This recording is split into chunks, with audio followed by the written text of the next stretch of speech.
again. We are now on our second topic for our lesson for week 2. And this time, we're going to discuss trapezoid. Okay?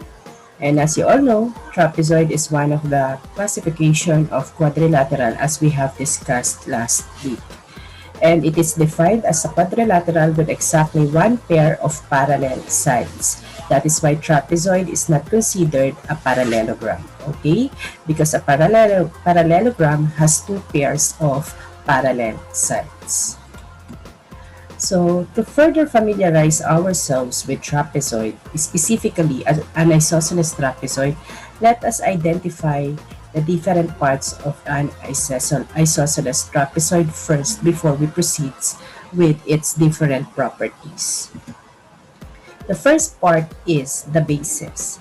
The bases is what we call the parallel sides. Based on the figure, can you tell me the parallel sides or the bases? Yes, the bases are segment MA and segment TH, and they are parallel, which means when these lines are extended on both sides, they will never meet or they will never intersect. Next part of a trapezoid is the legs. They are the non-parallel sides, meaning these are the sides that when extended, these sides will meet. And that is segment MH and segment AT. Okay? They are the non-parallel sides. And at the same time, segment MH and segment AT are congruent. They have equal length. So this time we're put on tick marks to indicate that they are congruent. Okay? But the bases are not congruent. Next part of a trapezoid are the base angles. These are angles formed by a base and a leg. So therefore, angle M and angle A are the upper base angles, and angle T and angle H are the lower base angles. Next part is the median, segment that joins the midpoints of the non-parallel side. Points Y and point L are the midpoint of the legs, right? The legs are the non-parallel sides based on what we have discussed a while ago. And if you join this point, if you join these midpoints by a segment, then this is the median. So segment YL is our median. Another part of a trapezoid is the altitude or height. It is the segment joining the bases. So with this, segment MS is our altitude for this particular figure. Next is, let us now discuss the different theorems or properties involving a trapezoid. First one is base angles of an isosceles trapezoid are congruent. Let's have our figure again. The base angles are angle M is congruent to angle A. And the next are angle T is congruent to angle H. Let me put on another arc because if they only have one arc, it means they are congruent also with the upper base, but they are not congruent, so let us place another arc.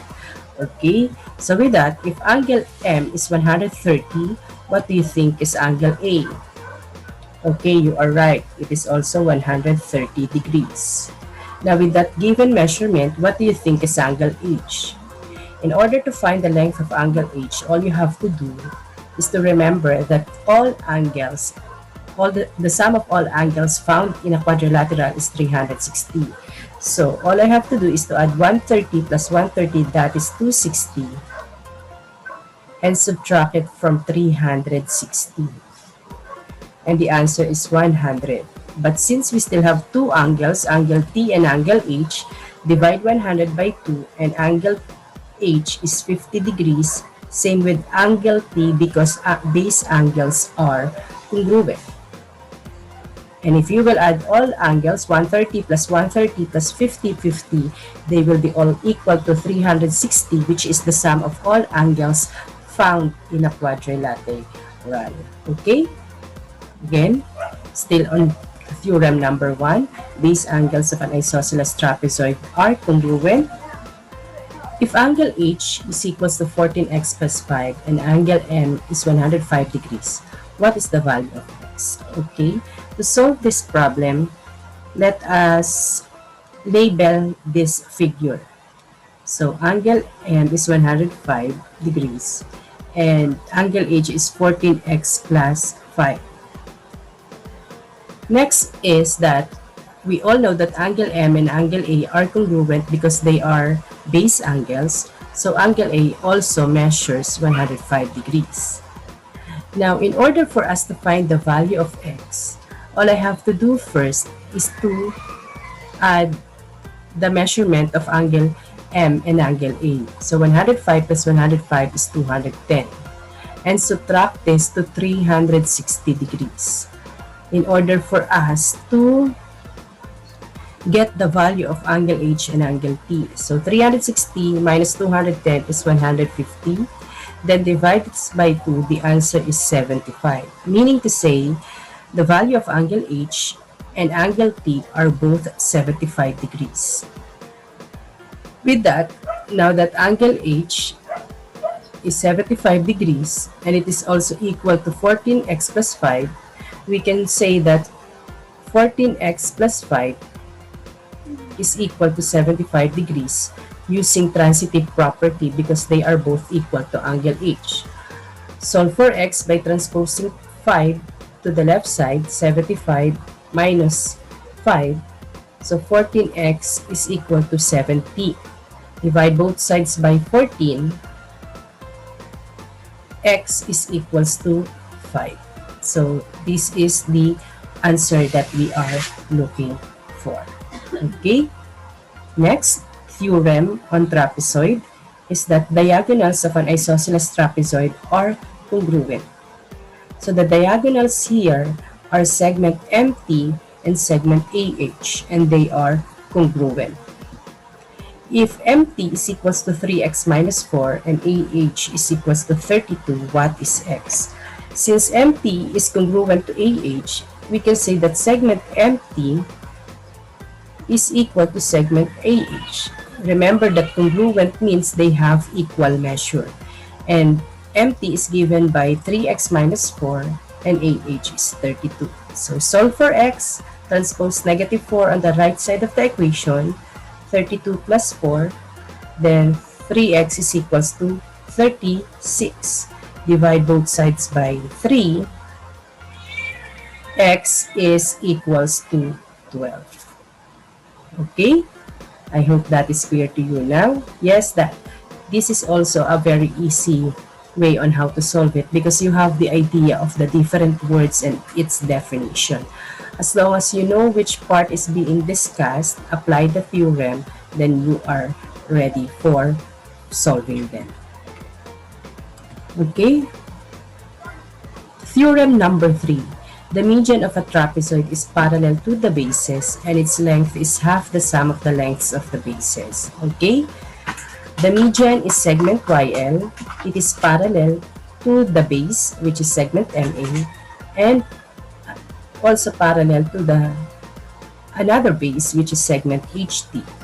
Now, what do we mean by its length is half the sum of the bases? Ito yun.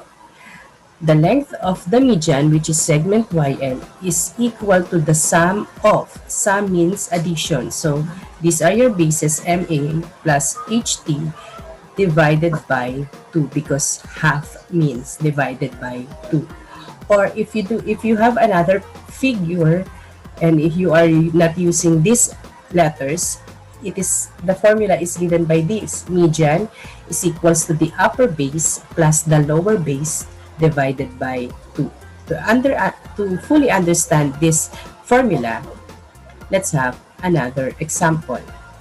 If MA is 45 centimeters and HT is 67 centimeters, what is YL? Okay? You can label the figure just like what we did with the previous example. This is 45 cm and this is 67 cm. We're looking for the value of segment YL. And the formula is that YL is equal to the sum of MA plus HT divided by 2, right? Okay. Now, MA is 45 and HT is 67 centimeters divided by 2. YL is equals to 12, carry 1, 112 divided by 2. And the length of YL is 112 divided by 2 is 56 centimeters. Do not forget the unit of measure since it is indicated in the problem. Okay, another example is that we have this. If MA is 2x plus 1, label again, and YN is equals to 15, and HT is 3x minus 41. Find MA. Since the given are the bases and the median, we can still use the formula for the median, which is YL is equal to the upper base MA plus the lower base HT divided by 2. Okay? Now substitute the given. YL is 15 equals MA 2x plus 1 plus HT 3x minus 41 over 2. Then, as you all know, if it is a whole number, it is over 1. Then you can now cross multiply. 15 times 2 is 30. And 1 times 2x plus 1 plus 3x minus 4 will not change, and it will be as is. Okay? So, 30, combine like terms on the right side, 2x plus 3x is 5x. Let me write 1 here. 1 minus 41 is negative 40. Transpose negative 40 on the left side. 30 plus 40 is equals to 5x. 30 plus 40 is 70 equals 5x. Divide both sides by 5. X is equals to 14. 70 divided by 5 is 14. But this is not the answer to the problem yet because it says there, find MA. MA is given by the value of 2x plus 1. Now replace x with 14. 2 times 14 plus 1. 2 times 14 is 28 plus 1. Segment MA is equal to 29 units. Okay? And this is the answer to our problem. Okay? Yes, that is very easy, and I hope you were able to understand this specific problem that we have here right now. So, as practice, before we end this video, let us have this example. Poet is an isosceles trapezoid with median Ry. Determine the relation exists between each of the following. PO and TE. What is the relationship that exists in these two segments? Yes, you are right. PO and TE are parallel because they are the base and base. They are the bases. Okay. Next, RY and TE. RY is also parallel to TE because the median is parallel on both bases. Next, PT and TE. PT and TE are your diagonals, therefore they are congruent, OE rather, because based on theorem number 2, diagonals of an isosceles trapezoid are congruent. Number 4, PE and OT. PE and OT. Okay, I was wrong with this one. I was ahead of myself. PE is congruent to OT because these are the diagonals. Okay, this was based on theorem number 2. PT and OE are also congruent because they are the non-parallel side, or these are the legs. Okay, correction on that. Be mindful of that. And lastly, angle T and angle E are also congruent because they are the base angles. And based on theorem number 1, base angles are congruent. Okay? I hope this lesson is clear to you now because this is the end of the lesson on trapezoid. Okay? I will see you again on the next video for kite. Okay? Thank you everyone. Goodbye.